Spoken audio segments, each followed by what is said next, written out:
Récit d'un voyageur parisien et de sa fille en route vers le Mont d'Or en 1826. Ma fille avait perdu sa mère depuis seulement 4 mois. Les médecins lui conseillèrent d'aller prendre les eaux au Mont d'Or. Adieu, ville de bruit, de fumée et de boue, Paris, où de l'homme la bassesse se joue. D'Aigueperse-à-Rion, le chemin est charmant. On traverse Montferrand, très petite ville. Puis Clermont, l'une des plus considérables du royaume, est la capitale de l'Auvergne. Elle doit son origine à Auguste, qui lui donna le nom d'Augustonémodon. C'est la patrie de Blaise Pascal. Nous passons au pied du Puy de Dôme, la plus élevée des montagnes environnantes. Nous arrivons à Rochefort. Un instant après, au village du Mont d'Or. L'arrivée d'un voyageur est un événement pour toutes les personnes d'une hôtellerie, surtout à une grande distance de la capitale.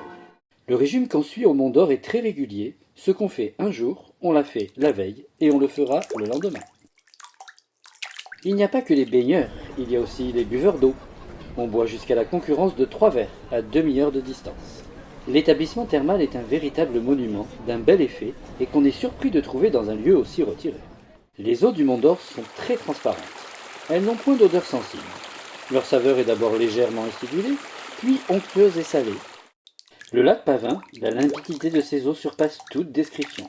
Leur vue seule donne la soif et le désir d'en boire.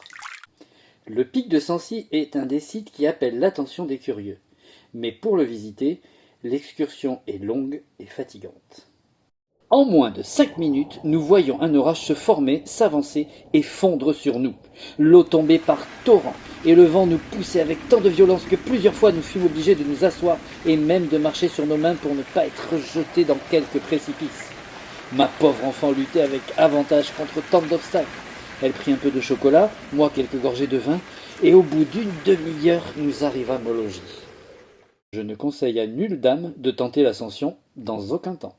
Du haut des 60 puits, avec leurs cratères antiques, leurs ravins, leurs courants de lave et leurs lits de pouzzolanes, noirs ou rouges, le voyageur croit voir, comme l'Olympe, l'univers à ses pieds.